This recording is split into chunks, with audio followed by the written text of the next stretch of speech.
भगवान शंकर ने विचित्र वेश धारण किया और महादेव अपने भक्तों को आनंदित करने के लिए ये विविध लीलाएं करते हैं। भोले बाबा ने सासू जी के सामने जो विकराल रूप बनाया, विकट रूप बनाया, वो केवल एक लीला थी।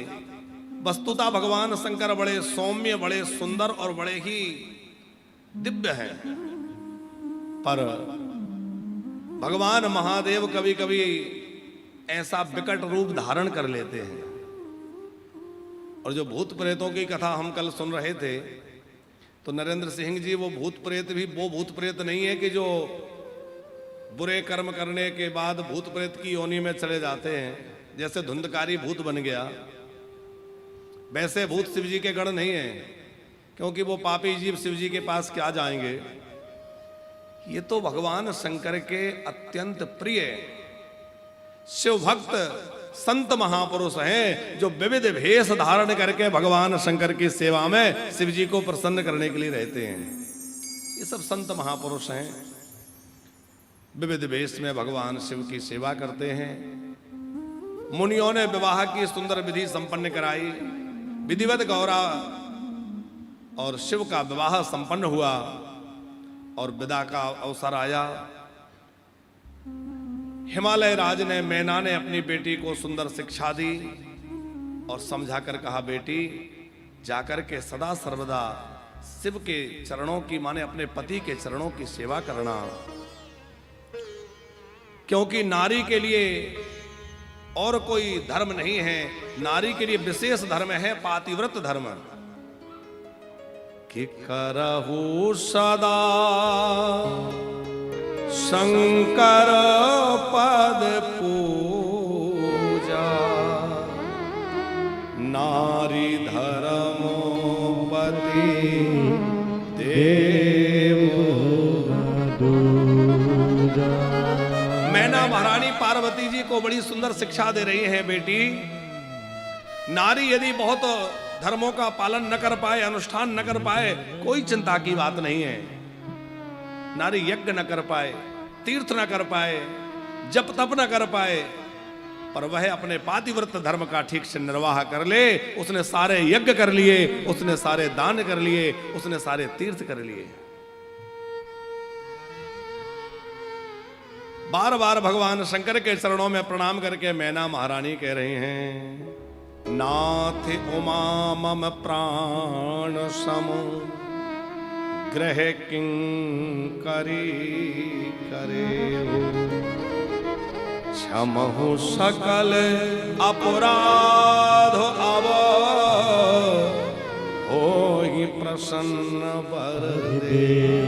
हे महादेव, आप तो महादेव हैं, मेरी इस बेटी को आप अपने ग्रह कंकरी, माने अपनी सेविका बना के रखिएगा। कभी इससे कोई अपराध हो जाए, ये अनजान है, ये कुछ जानती नहीं है, इससे कोई अपराध हो जाए तो तुम इसको क्षमा कर देना। यह प्रसन्न होकर मुझे आशीर्वाद दीजिए, ये वरदान देकर जाइए कि हाँ, आप मेरी बेटी के अपराधों को अपराध नहीं गिनेंगे। भगवान महादेव कहते हैं, मां अब आप चिंता मत करिए, आपको शिकायत का अवसर नहीं मिलेगा। विदा हुई है। भगवान शंकर के गण उछलते कूदते कैलाश की ओर बढ़े हैं। सब देवता अपने अपने स्थानों को प्रस्थान कर गए और गौरी शंकर भगवान कैलाश पर आकर के विराजमान हुए हैं। बड़ा सुंदर भगवान शिव का चरित्र है। शिव और पार्वती का विहार, स्वामी कार्तिकेय जी का जन्म, कार्तिकेय के द्वारा जो है तारकासुर का वध और देवताओं का कार्य सिद्ध हुआ है। और उसके बाद गोस्वामी तुलसीदास जी कहते हैं कि चरित सिंधु गिरिजा रमण वेद न पावहि पार, और वर्णय तुलसीदास अति मत मंद।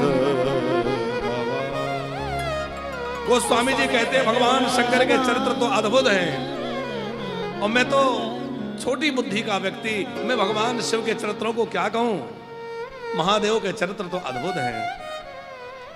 चारित सिंधु गिरिजा रमण, उनके चरित्र तो समुद्र के जैसे हैं। और मेरी जो बुद्धि है वो बहुत छोटी है। अब जैसे कोई छोटी सी नौका लेकर के समुद्र पार करना चाहे तो क्या कर सकता है, वैसे ही गोस्वामी जी कहते हैं कि मैं शिव जी के चरित्रों का पार नहीं कर सकता। ये गोस्वामी जी के हृदय की दीनता है, जो अपने आप को कह रहे हैं अतिमत मंद गवार। अच्छा, अब आप जरा आनंद देखिए कि भरद्वाज जी ने याज्ञवल्क्य जी से पूछा था रामचरित्र कि आप मुझे राम कथा सुनाइए, लेकिन रामचरित्र नहीं सुनाया। याज्ञवल्क्य जी ने क्या सुनाया, शिव चरित्र सुनाया। पर इतना चरित्र हो गया, भरद्वाज जी ने एक बार भी कहा नहीं कि मैंने तो आपसे रामचरित्र पूछा है और आप मुझे शंकर जी की कथा सुना रहे हैं। क्यों सुनाई? नरेंद्र सिंह जी, किसी में राम भक्ति है या नहीं है इसका अनुमान कैसे लगे?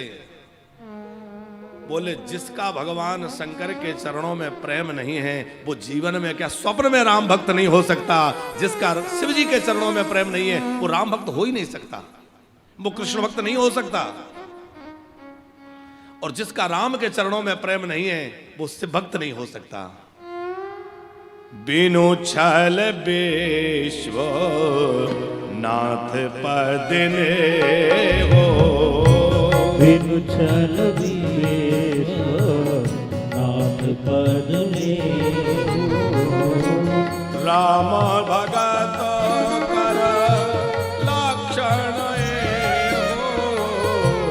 राम भगत लक्षण हो, बिनु छल बेश्व नाथ पद ने हो, बिनु छल नाथ पद ने हो। बिना छल के भगवान शंकर के चरणों में प्रेम हो, यही राम भक्ति का लक्षण है। जो रामोपासक होगा वो शिव आराधना अवश्य करेगा। और यदि कोई वैष्णव होकर के शिव की निंदा करे, शिव से विरोध करे, तो वो कभी भी राम जी को प्रिय नहीं लग सकता। स्वयं राम जी कह रहे हैं, शिवद्रोही मम दासी कहावा, शिवद्रोही मम दास कहावा, सोनर मोहे सब नहीं पावा, सोनर मोहे सब नहीं भावा, सोनर मोहे सब नहीं पावा, सोनर मोहे सपने नहीं भावा, शिवद्रोही मम दास कहावा, शिवद्रोही मम दास कहावा। श्री राम जी कहते हैं जो शिव जी का द्रोह करे, मुझसे मेरी भक्ति करे, स्वप्न में भी मुझे प्रिय नहीं हो सकता। इसलिए ध्यान रखिएगा, आजकल कई लोगों में यह भाव देखा जाता है हम तो कृष्ण के भक्त हैं, हमें और किसी से कोई लेना देना नहीं है। नहीं, जैसे एक विवाहिता जब ससुराल में एक कन्या विवाह होकर के जाती है तो पति चरणों में तो उसकी पूरी निष्ठा है, पति से पूरा प्रेम है। और वो कहे कि मैं तो केवल पति को मानती हूं, ना देवर जी, ना जेठ जी, ना ससुर जी, ना सासू जी, किसी से कोई लेना देना नहीं। अरे भाई, पति भी तो तभी प्रेम करेगा जब पूरे परिवार से प्रेम करोगे, सबसे हिल मिल करके रहोगे, तभी तो अच्छा लगेगा। तो राम जी से प्रेम करते हैं तो उनका पूरा परिवार क्या, बोले भगवान शंकर की भी पूजा करे, देवी की भी आराधना करे, गणपति जी का भी वंदन करे, सबका आदर और पूजन करे, तभी आपकी भक्ति सफल और सार्थक होगी। पर हां, अनन्यता के साथ। मांगे क्या? आप मान लीजिए राम भक्त हैं, शिव जी की पूजा कर रहे हैं, तो शिव जी से पूजा करने के बाद मांगना क्या है? वैसे तो मांगने की आवश्यकता ही नहीं है, पर मांगने का मन हो तो और कुछ मत मांगिए, यही मांगिए कि भोले बाबा आजकल बड़ा आलसी हो गया हूं, माला ठीक से नहीं कर पाता हूं, महादेव कृपा करिए और मेरा मन खूब भगवान की भक्ति में लग जाए, मुझे राम भक्ति में लगा दीजिए, मुझे कृष्ण भक्ति में लगा दीजिए। खूब देवी की आराधना करें और जगदम्बा से प्रार्थना क्या करें, मां ऐसी कृपा करो कि जैसे आपने गोपियों को गोविंद मिला दिए, ऐसे ही मुझे भी गोविंद की प्राप्ति हो जाए, मुझे भी भगवत चरणों में प्रेम हो जाए, अपने इष्ट के चरणों का प्रेम। गोस्वामी जी बड़ी सुंदर कथा कहते हुए कह रहे हैं, एक दिन की बात है, भगवान महादेव अपने कैलाश के शिखर पर जो बड़ वृक्ष है उसके नीचे पहुंचे। शीतल मंद सुगंध वायु चल रही है, जो बड़ वृक्ष है उसकी बड़ी घनी गहरी छाया है। भगवान महादेव अपने हाथों से बाघांबर बिछा करके और वहां पर विराजमान हो गए। निजे कर डारी नागरी पुछाला, निज कर डारी नागर पुछाला, बैठे सहज ही शंभु कृपाला, बैठे सहज ही शंभु कृपाला, निज कर डारी नागरी पुछाला, निज कर डारी नागरी पुछाला, त्रिवेद समीरा सुशीतल छाया, विविध समीर सुशीतल छाया, शिव विश्राम बेटा पसोती गारा, शिव विश्राम बिटप श्रुति गाया, एक बार तेही तर प्रभु गए ओ, एक बार हर प्रभु गए तारो मिलो के और अति शोक भाए ओ, तब लोग अभिषेक भय। भगवान महादेव बड़े प्रसन्न हैं और बड़ वृक्ष के नीचे बैठे हैं। अच्छा देखो, आज कैलाश के पीठ से राम कथा प्रारंभ होने वाली है और मानस के आदि वक्ता भगवान शंकर हैं। यहाँ तो आप लोग इतनी सुंदर व्यास गादी बनाते हैं, आसन लगाते हैं, लेकिन मानस के वक्ता भगवान शंकर अपने हाथों अपना आसन बिछा रहे हैं। निज कर डारी नाग रिपु छाला, अपने हाथों आसन लगा रहे हैं और भोज प्रलंब पर धन मुनि चीरा, बड़े सुंदर मुनियों जैसा भेष। आज भगवान शंकर ने सुंदर वस्त्र पहन रखे हैं, क्योंकि व्यास को समाज को दिशा देने के लिए आचरण भी उसका दिव्य और पवित्र होना चाहिए। भगवान शंकर के विशाल जटा हैं, 3 नेत्र हैं, नीलकंठ है, मस्तक पर गंगा और चंद्रमा है और भगवान शंकर ने बड़े सुंदर मुनियों जैसे वस्त्र धारण कर रखे हैं। भोज प्रलंब परिधन मुनि चीरा, भोज प्रलंब मुनि चीरा। अच्छा, पार्वती जी आई और पार्वती जी जैसे ही आई तो उन्होंने देखा भगवान शंकर बड़े प्रसन्न हैं और प्रसन्न देख करके पार्वती के मन में कुछ पूछने की इच्छा हुई। पार्वती फल अवसर जाने, पार्वती फल अवसर जानी, गई शंभो पही मातो भवानी, गई शंभु मातु भवानी, जानी प्रिया आदर अति कीना,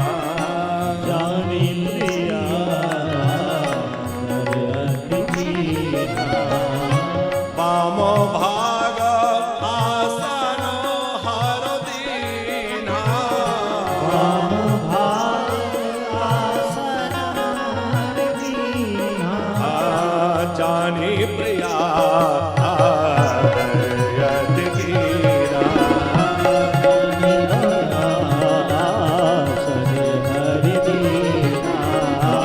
जाने प्रिया आदर अति कीना।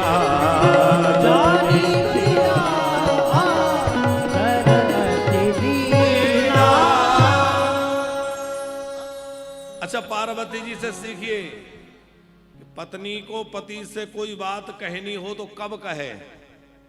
मानस सब सूत्र देता है जीवन जीने के। बोले जब पति प्रसन्न हो, स्वस्थ चित्त बैठा हो, मन में प्रसन्नता हो, तब अपनी कोई बात रखनी हो तो कह दीजिए, आपकी बात मान ली जाएगी।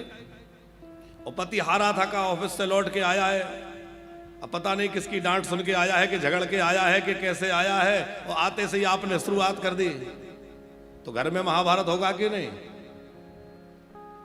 क्या सूत्र दे रही है मानस? मानस का सूत्र है कि दंपति कैसे रहें। बोले जब पत्नी देख ले कि पति प्रसन्न है तो अपनी बात रखे। पार्वती भल अवसर जानी। अच्छा, पति का क्या धर्म है? बोले जानी प्रिया आदर अति कीना। भगवान शंकर बड़ा आदर दे रहे हैं। पति का धर्म है कि वो अपनी अर्धांगिनी को खूब प्रेम और आदर प्रदान करे। बोले बाबा ने आदर सहित बाम भाग में बिठाला। बाम भाग आसन हर दीना। अच्छा, इस बाम भाग को प्राप्त करने कितनी तपस्या करनी पड़ी? पहले बाम भाग में थी, लेकिन जानकी का भेष बनाया। बोले बाबा ने इनको त्याग कर दिया तो सन्मख शंकर आसन दीना। उस समय इनका आसन सन्मुख हो गया था, बाम भाग चला गया। फिर वह तन त्याग करके कठोर तपस्या करके पार्वती के रूप में पुनः विवाह हुआ, और अब वह स्थान प्राप्त हुआ तो बड़ी प्रसन्न हुई। और हम आपसे निवेदन करें, दाम्पत्य जीवन शिव और पार्वती जैसा हो तो भैया पर ग्रस्त जीवन से अच्छा कोई जीवन नहीं है। पार्वती जी ने मन में विचार किया कि हम दो बहनें हैं। कौन? बोले एक मैं और एक गंगा। गंगा भी हिमालय से निकलती है और मैं भी हिमालय की पुत्री हूं। हिमालय से निकलने के कारण गंगा हिमालय पुत्री के रूप में भी मानी जाती हैं। उस नाते वो मेरी बहन हुई, वो मेरी बड़ी बहन है। मेरी बड़ी बहन को भगवान शंकर ने अपने सिर पर बिठा रखा है। क्यों? इसलिए कि वह गंगा लोक पावनी है, इसलिए शिव ने उसको सिर पर बिठा रखा है। मैं भी कोई ऐसा काम करूं जिससे जग का मंगल हो। तो शिव जी के सिर पर एक गंगा तो है, अब पार्वती जी दूसरी गंगा प्रकट करने वाली हैं। कौन सी गंगा? कथा गंगा। अच्छा, वो गंगा जी की महिमा तो है ही है, पर वो गंगा कुछ स्थानों में ही बहती हैं।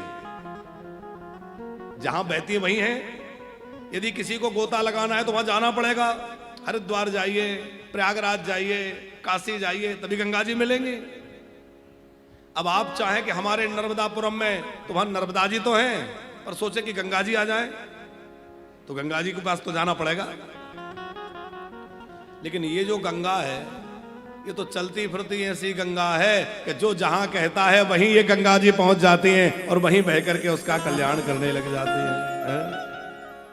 देश में विदेश में सब जगह बहती हैं। अभी हम लोग जो है इंडोनेशिया में बहाएंगे, जहां मुस्लिम आबादी जो है लगभग 90% के आसपास है। तो इंडोनेशिया मलेशिया में भी रामकथा की गंगा बहेगी। तो ये गंगा कैसी है? सकल लोक जग पावनी गंगा। तो पार्वती जी ने विचार किया कि मेरी बहन जगत का कल्याण करती है, इसलिए शिव के मस्तक पर है, मैं भी लोक पावन का कोई कार्य करूं, जग मंगल का कोई कार्य करूं। हाथ जोड़कर पार्वती जी ने शिव जी से कहा कि राम जो मो पर प्रसन्न सुख राशि, जो मो पर प्रसन्न सुख राशि, जानिए सत्य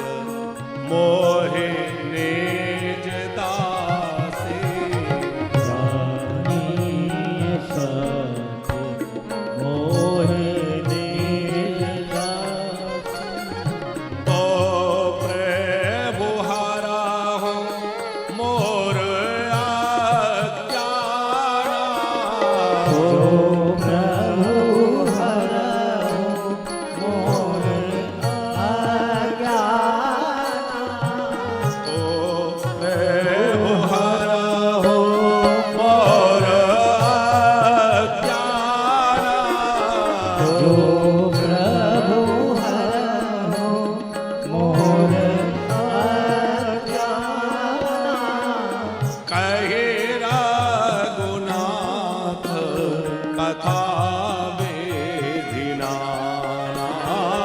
कही रघुनाथ कथा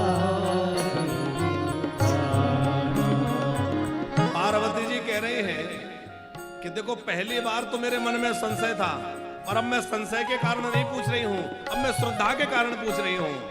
क्या मैं जानना चाहती हूं कि राम कौन है।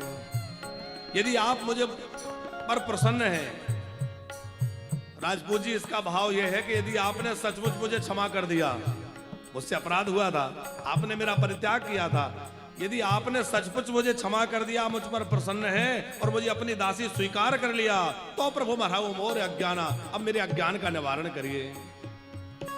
उस समय जिन राम को देख करके मैं संशय में पड़ गई थी, अब मैं उन राम के विषय में श्रद्धा पूर्वक जानना चाहती हूं कि वो राम कौन है। आप कृपा करके कहिए। रामोषो अवध नृपति सोत सोई राम सुअवध नृपति सोई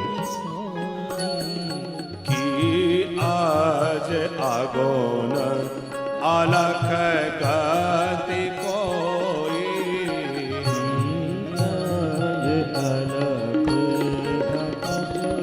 गति कोई। जो राम अवधपति दशरथ के पुत्र हैं वही निर्गुण निराकार राम है, या वह निर्गुण राम ब्रह्म राम कोई और है? यदि वही हैं तो आप कृपा करके यह बतलाइए। प्रथम सो कारण कहो विचारी निर्गुण ब्रह्म सगुण बपुधारी। पहला तो आप वो कारण कहिए जिसके कारण वह निर्गुण ब्रह्म सगुण बना। 9 प्रश्न किए हैं माता पार्वती ने। भोले बाबा ने 8 प्रश्नों का उत्तर दिया है, एक का नहीं दिया। किस प्रश्न का उत्तर नहीं दिया? माता पार्वती का 9वां प्रश्न है, प्रजा समेत रघुवंश मणि किमि गबने निज धाम। राम जी अपने धाम कैसे गए वो भी सुनाइए। वो भोले बाबा ने नहीं सुनाया। क्यों नहीं सुनाया? बाकी सारे प्रश्नों के उत्तर दिए हैं, शिव जी इसलिए नहीं सुनाए, मानो कहना चाहते हैं देवी जाता तो वो है जो आया हो, पर राम जी ना आते हैं न जाते हैं, वो तो प्रकट हो जाते हैं तो हम लोग कहते हैं राम जी आ गए, और अंतर ध्यान हो जाते तो हम लोग कहते हैं चले गए। उनका आना जाना कैसा, वो तो सर्वत्र है और सर्वदा है। सर्वत्र है इसलिए यहां भी है, और सर्वदा है इसलिए इस समय भी है। सर्वत्र और सर्वदा है। भोले बाबा का तो एक ही कहना है, भोले बाबा की घोषणा है कि हरि व्यापक सर्वत्र आना। हरि व्यापक सर्वत्र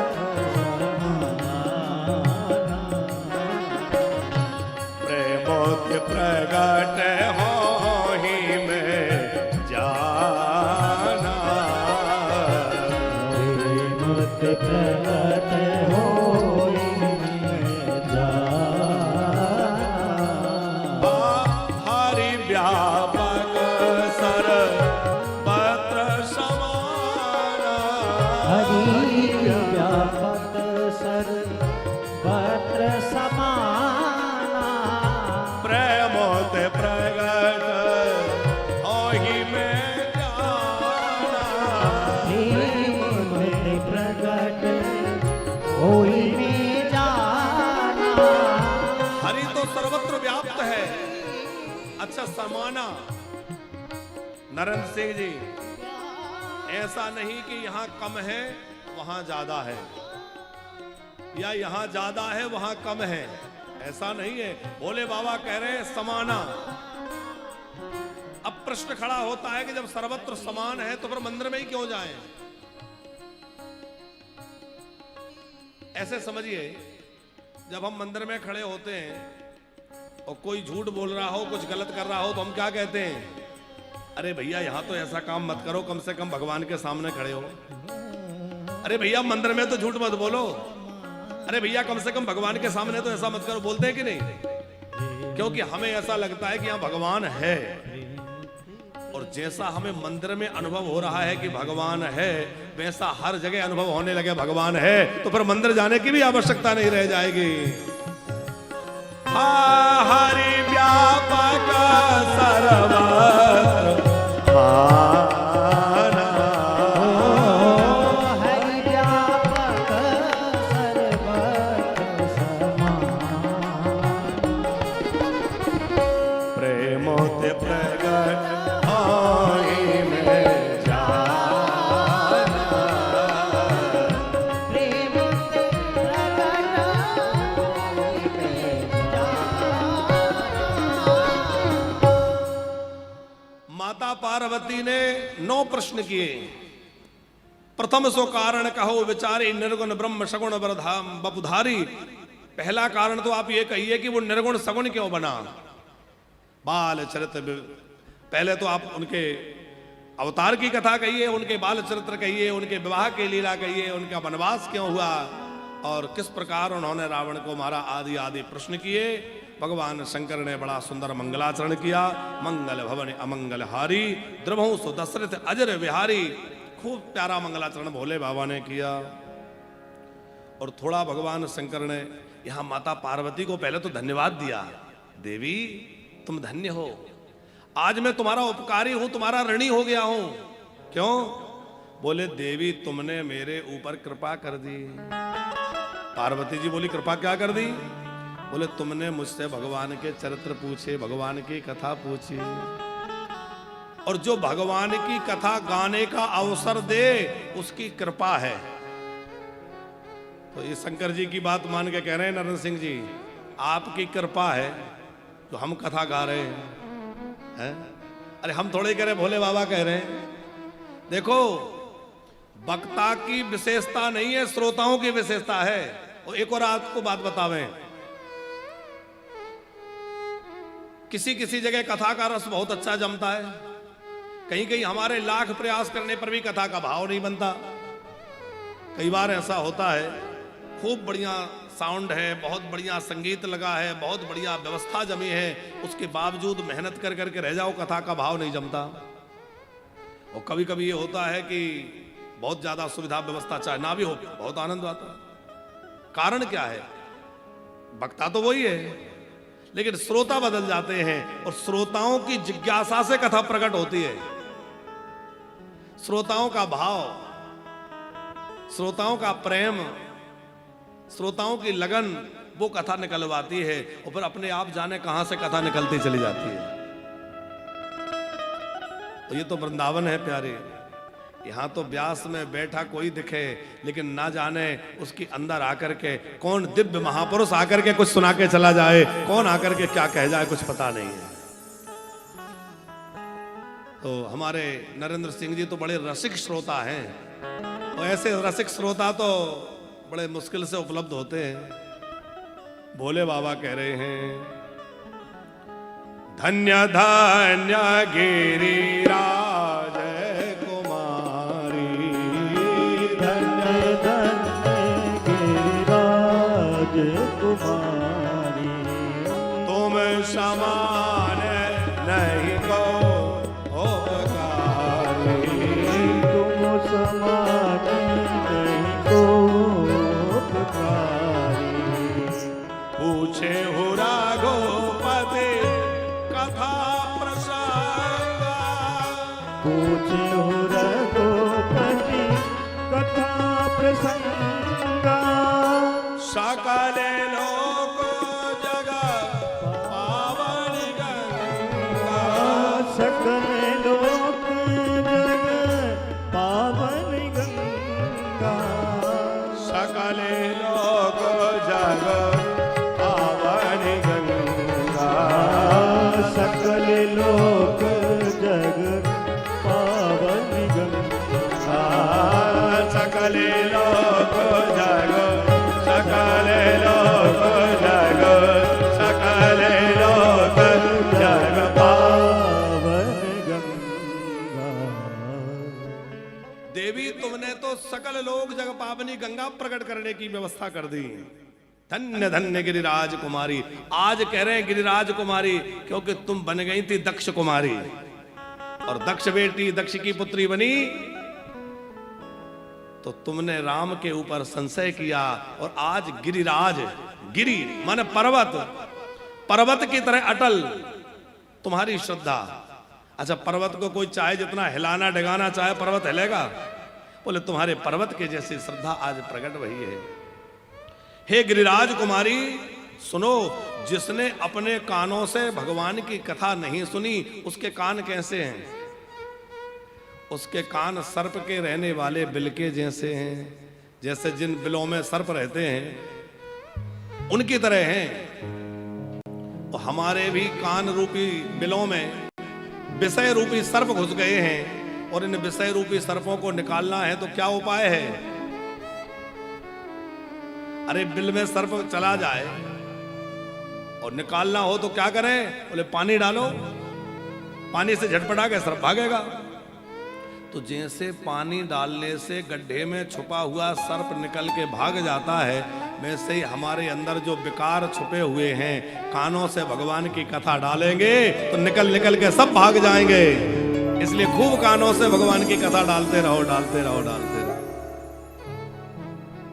भरहि निरंतर होहि न पूरे, भरहि निरंतर होहि न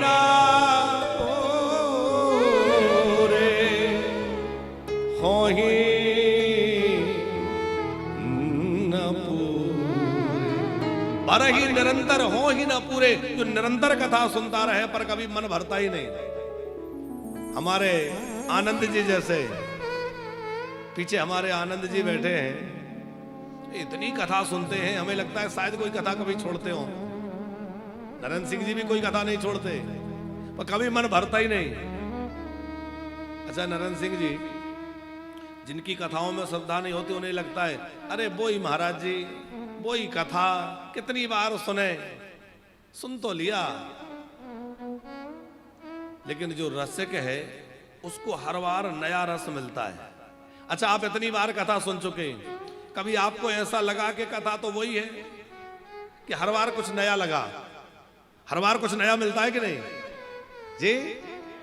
हर बार नया नया लगता है कि नहीं? अब अभी आप राम कथा सुन रहे थे बबनान से, तो वहां से जब कथा हुई तब भी आपने पूरी सुनी।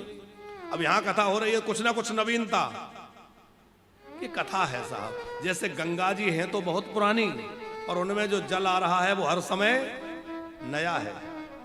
गंगा तो पुरानी है, नहीं तो नहीं है, पर जल हर समय नया है। उसी प्रकार भगवान की कथा है तो बहुत पुरानी, पर नित्य नया नया रस और भाव आता जाता है साहब, नित्य नया रस आता जाता है। जिन नयनों ने भगवान का दर्शन, संतों का दर्शन नहीं किया, वह मोर पंख पर बने हुए नेत्र के जैसे गर्था है। नय नहीं संत दरस नहीं देखा, लोचन मोर पंख कर लेका, तेसर कटुकुंबर समतूला। वो मस्तक कड़वे तूमे के समान है जो गुरुजनों के चरणों में ना नवे।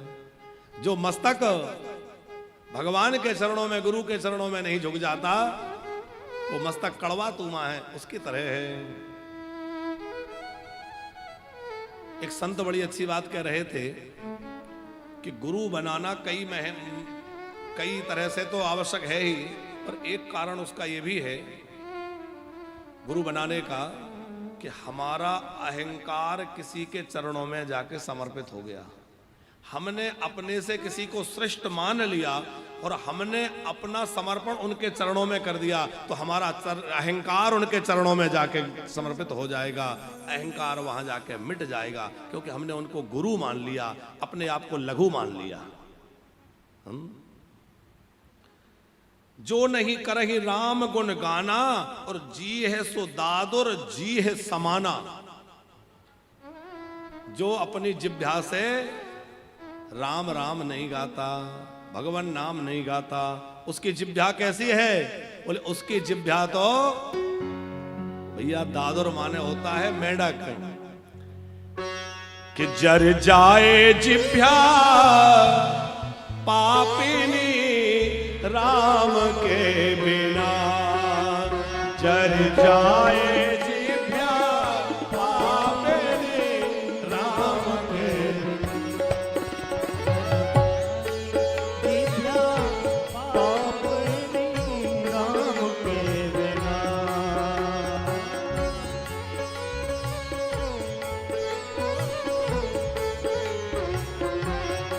हो राम के बिना, हो घन श्याम के बिना, राम के बिना घन श्याम के बिना, राम के बिना, हो घन श्याम के बिना, राम के बिना घन श्याम के बिना, जर जाए जिभ्या पापिनी राम के बिना, जर जाए जिभ्या पापिनी राम के बिना।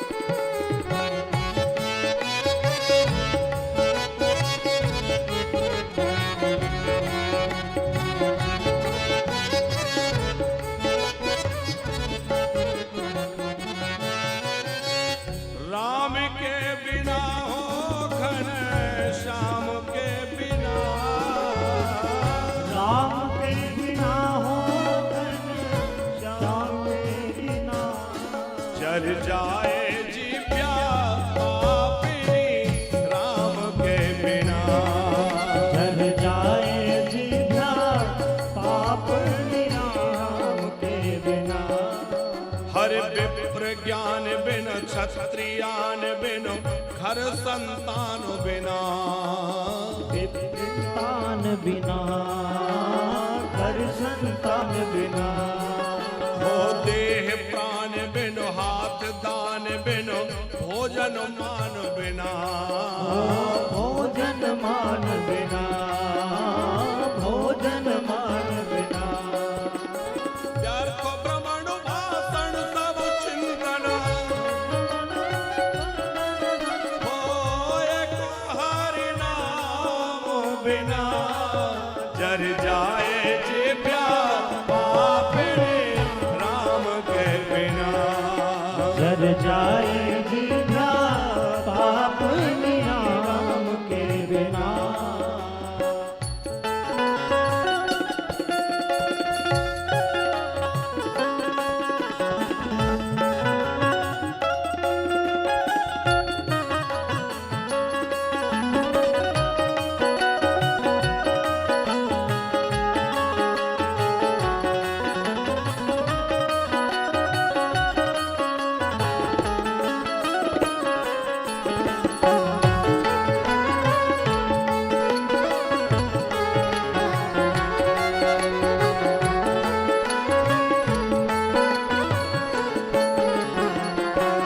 पंछी पंख बिन, बिच्छू डंक बिनो, आरती शंख बिना, आरती शंख बिना, आरती शंख बिना, गणित अंक बिन, कमल पंख बिन, निशा मयंक बिना, निशा मयंक बिना, निशा मयंक बिना, भजन बिना नरो ऐसे सोहे, बिना गणेश सोहे, आसवा लगा मोह बिना, जर जाए जिभ्या पापिनी राम के बिना, जर जाए जिभ्या पापिनी राम के बिना, जर जाए जिभ्या पापिनी राम के बिना।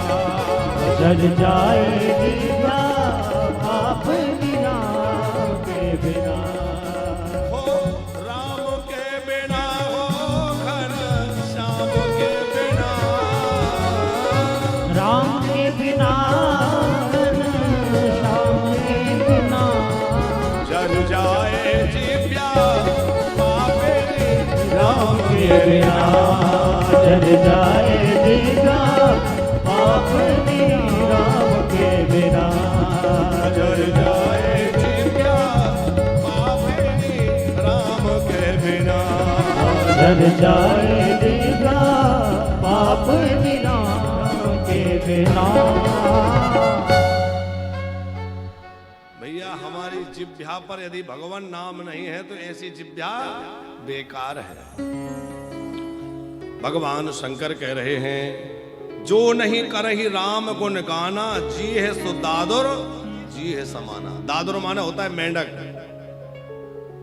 कोई कितना भी बढ़िया बोलने वाला हो पर भगवान के चरित्र नहीं गाता, भगवान की चर्चा नहीं करता तो उसकी वाणी कैसी है? जैसे मेंढक बरसात में कितनी जोर जोर से आवाज करता है पर किसी मतलब की है, किसी को अच्छी लगती है। उसी प्रकार कोई कितना ही बढ़िया बोले पर यदि भगवत चर्चा नहीं करता तो उसकी रसना, उसकी वाणी बेकार है। कोले से कठोर निठुर सोई छाती, और सुनी हरि चारेत न जो हर साथी। कोले से कठोर निठुर सोई छाती, सुनी हरि चारेत न जो हर साथी। पुलिस से कठोर वो हृदय वज्र की तरह कठोर है, पाषाण की तरह कठोर है, बेकार है, जो भगवान के चरित्र सुनकर के भी और हर्षित नहीं हो जाते। अच्छा भोले बाबा ने पहले तो पार्वती जी की प्रशंसा करी, तुमने कथा पूछ के बड़ा उपकार कर दिया, और फिर थोड़ी फटकार भी लगाई। फटकार क्यों लगाई? बोले देवी तुम्हारी सब बातें मुझे बहुत अच्छी लगी पर एक बात मुझे अच्छी नहीं लगी। कौन सी? तुम जो कहा राम को आना, तुम जो कह रही हो कि वो राम कोई और है क्या? अरे राम कोई दो चार नहीं है, राम तो एक ही है। देवी जानती हो ऐसा कौन कहता है कि ब्रह्म राम अलग है, दशरथ पुत्र राम अलग है, वो राम अलग है, ये अलग है, ऐसा कौन कहता है? भोले बाबा डांटते हुए कह रहे हैं कि काहि सो नहीं असो आधामो नर, ग्रसे जे मोह पिशाच, और पाखंडी हरि पद विमुखो, जानहि झूठ न साच। जो पाखंडी है, जो भगवान की भक्ति से विमुख है, जिसको झूठ सांच का कुछ ज्ञान नहीं है, वो लोग ऐसी बातें करते हैं। भैया भगवान वही राम है। अच्छा एक और ध्यान दीजिएगा, ऐसा नहीं है कि दशरथ जी के पुत्र बनने के बाद राम जी हुए, पहले राम नहीं थे। राम तो अनादि हैं, राम तो शाश्वत हैं, सदा है। पर जो नित्य श्री राम है वह दशरथ कुमार बनकर लीला करने के लिए त्रेता में पधारे। पर इसका मतलब ये बिल्कुल नहीं है कि उसके पहले राम नहीं थे। आगे हम लोग कथा सुनेंगे, महाराज मनु ने तपस्या करी तो उनको कौन सा रूप दर्शन हुआ? सीताराम जी का दर्शन हुआ कि नहीं? तो सीताराम जी पहले हैं जब तो दर्शन हो रहा है। तो दशरथ जी के यहाँ राम जी प्रकट हो गए, उसके बाद राम जी ऐसा नहीं है। राम जी तो नित्य है, सदा से हैं और आज भी हैं और हमेशा राम जी ही रहेंगे। ऐसा भी नहीं है कि वो लीला करके चले गए। राम जी तो राम जी हैं। कौन कहता है ऐसा? बोले मुकुर मलेने अरु नयन बिहीना, राम रूप दे खहे की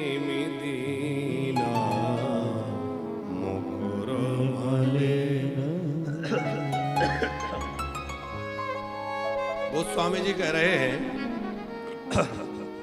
जिनका मन रूपी दर्पण मैला है, ज्ञान रूपी नेत्र नहीं है। अब किसी को नेत्र भी ना हो, किसी को नेत्र नहीं हो, सामने कितना भी बढ़िया दर्पण रख दिया जाए, पर दर्पण उसके क्या काम का? जिसको आंख नहीं है, दर्पण उसके लिए क्या मतलब? अच्छा, आंख बढ़िया हो, दर्पण मैला हो, दर्पण पे बहुत ज्यादा धूल मिट्टी चढ़ी हुई है, तो भी प्रतिबिंब नजर नहीं आएगा। पर जिसके आंखें भी नहीं है और दर्पण भी मैला है, उसको तो कोई समझ में ही नहीं आना। तो भोले बाबा कह रहे हैं जिसका मन रूपी दर्पण मैला है और जिसके ज्ञान रूपी नेत्र नहीं है, वो लोग ही ऐसी बातें करते हैं कि राम अलग है, ये अलग है, वो अलग है। राम तो राम है, वही परम ब्रह्म राम है। तो पर वह निर्गुण सगुण क्यों हुआ? भोले बाबा कहते हैं उसका एक कारण नहीं है, उसके अनेक कारण हैं। इद मिथ्यम कहे जात न सोई, ऐसा नहीं कहा जा सकता कि वो इसीलिए हुए। लेकिन देवी अगुण ही सगुण ही नहीं कछु भेदा, गाव ही मुनि पुराण बुध वेदा। विद्वान लोग और वेद यही गाते हैं कि निर्गुण और सगुण में कोई भेद नहीं है। जैसे पानी और बर्फ, दोनों में कोई अंतर है क्या? अरे बर्फ ही पानी बना और पानी ही बर्फ बना। तो निराकार और साकार कैसा है? निराकार मतलब पानी और साकार मतलब बर्फ। तो पानी ही जब एक निश्चित तापमान में गया, -डिग्री में गया, तो बर्फ बन गया। उसी प्रकार जो निराकार है वही भक्त की भावना के हिसाब से साकार बन जाता है और वही बाद में निराकार बन जाता है। पानी की और जल बर्फ की तरह अलग नहीं है। अच्छा, पानी बर्फ तो बनता है, लेकिन आकार कौन सा लेता है? आप लोटे में रखते हैं तो लोटा बनेगा, गिलास रखेंगे तो गिलास जैसा बर्फ बन जाएगा, कटोरी में पानी रखा है तो कटोरी जैसा बर्फ बन, जैसा आपने पात्र लिया वैसा आकार बन गया कि नहीं? वैसे ही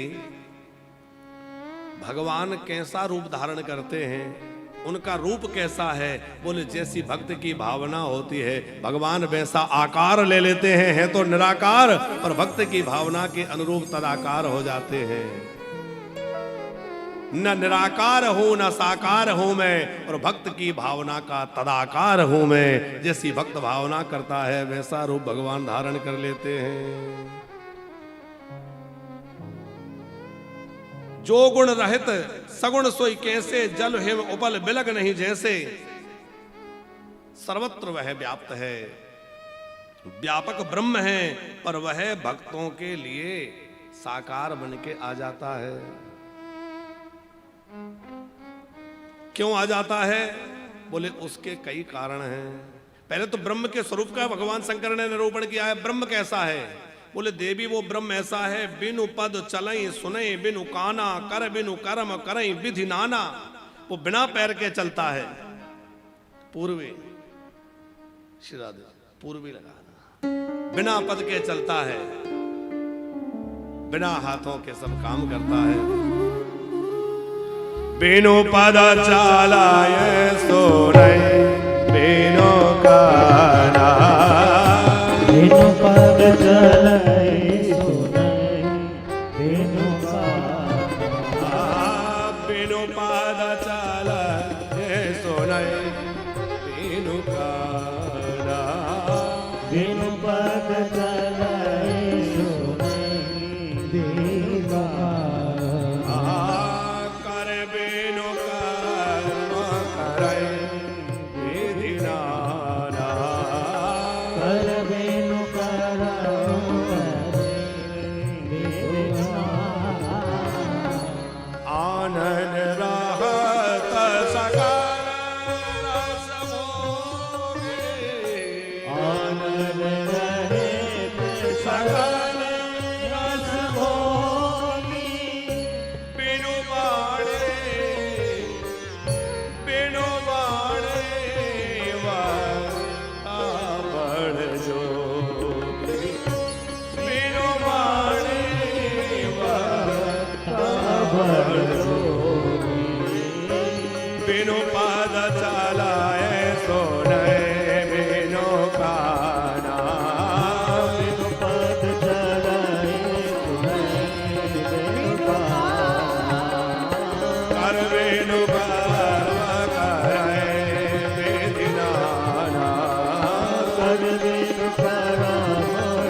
बिना पैर के चलता है।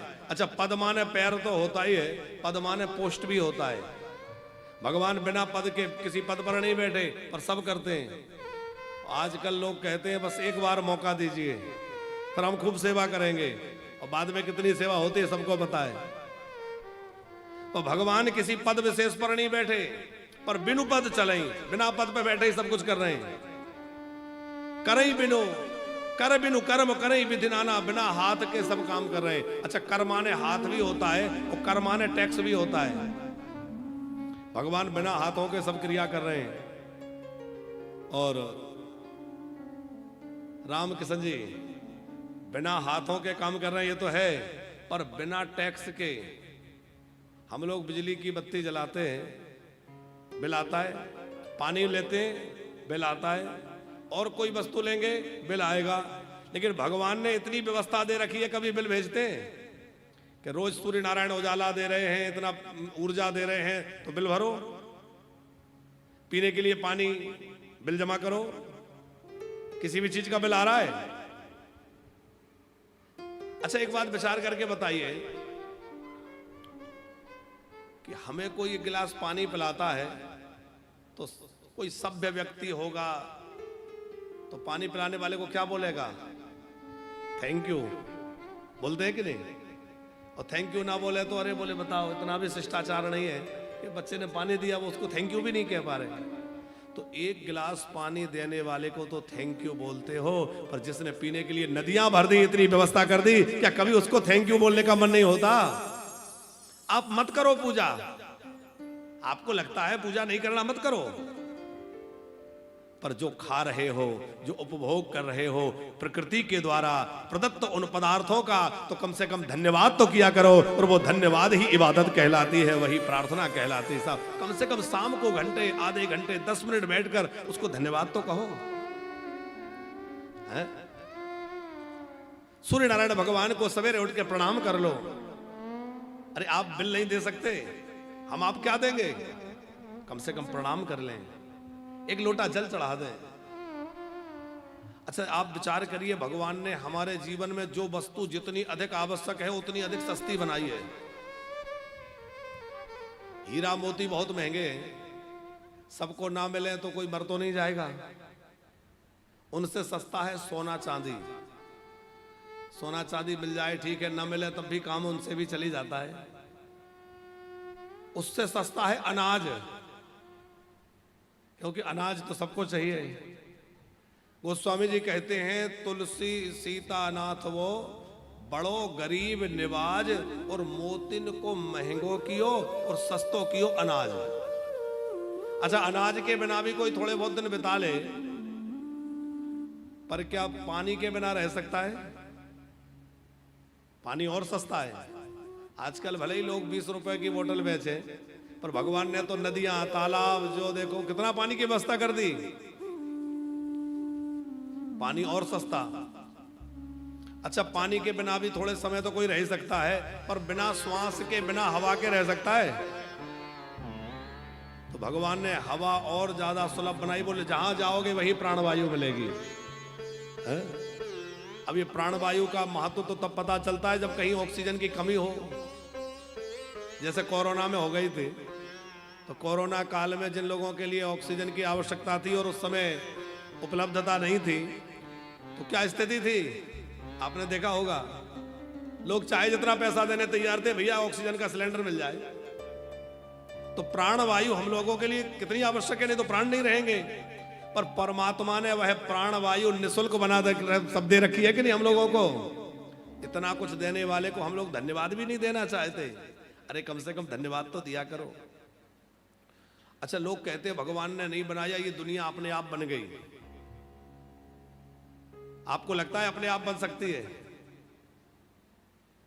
एक बच्चा भगवान का भक्त था, उसके पिता डॉक्टर थे, वो विरोध करते थे, अरे ये पूजा पाठ में समय मत खराब किया कर, तू जो है ना पढ़ाई किया कर।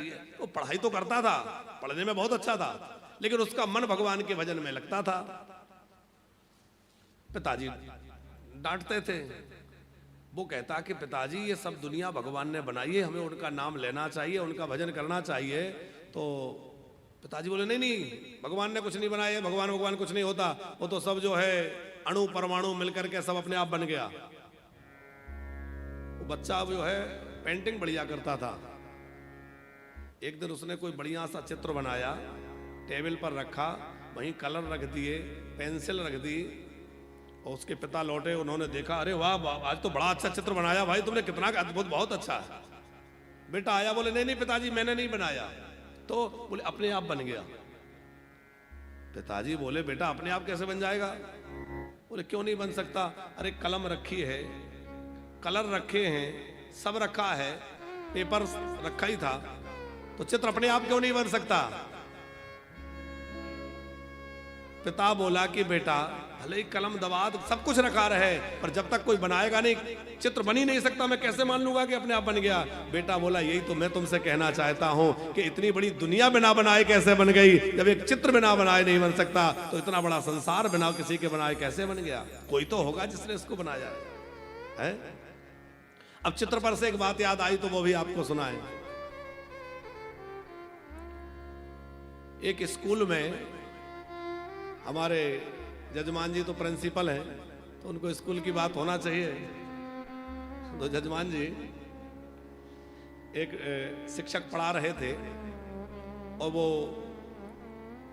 भारत का नक्शा बना हुआ था, मानचित्र था। अब मानचित्र जो था उसके पिछले तरफ किसी व्यक्ति की आकृति उस पर बनी हुई थी, किसी मनुष्य का चित्र बना हुआ था, और दूसरी तरफ फ्रंट पे मानचित्र था। पढ़ाते पढ़ाते शिक्षक थोड़े बाहर चले गए, दूसरी क्लास में चले गए, तब तक किसी शरारती बच्चे ने उस चित्र को फाड़ दिया, टुकड़े टुकड़े कर दिए। अब वो पूरा अलग अलग हो चुका था।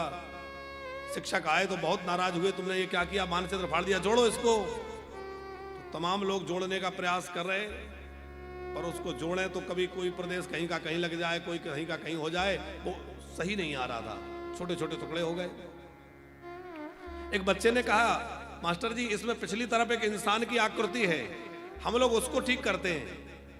उसको पलट के जोड़ना शुरू किया और इंसान की आकृति को ठीक करना शुरू कर दिया। और जैसे इंसान की आकृति हाथ की जगह हाथ, पैर की जगह पैर, सिर की जगह सिर लगाया और टेप लगा के पलट के देखा, तो भारत का नक्शा बिल्कुल एकदम ठीक बन चुका था, नक्शा बिल्कुल जुड़ के एकदम सही हो चुका था। और ये जो घटना है वो घटी होगी या नहीं पता नहीं, पर ये हम लोगों को समझने की एक बात है कि आज हम अपने भारत के मानचित्र को बनाने में लगे हैं, भारत के मानचित्र को सुधारने में लोग लगे हैं। पर संत लोग क्या कर रहे हैं? बोले संत लोग इंसान के चित्र को सुधारने में लगे हैं। इंसान का चरित्र और चिंतन सुधर जाए तो भारत राष्ट्र अपने आप सुधर जाएगा साहब, भारत का मानचित्र अपने आप सुंदर हो जाएगा, भारत का मानचित्र अपने आप बन जाएगा। बोले बाबा कह रहे हैं देवी आनन राहत सकल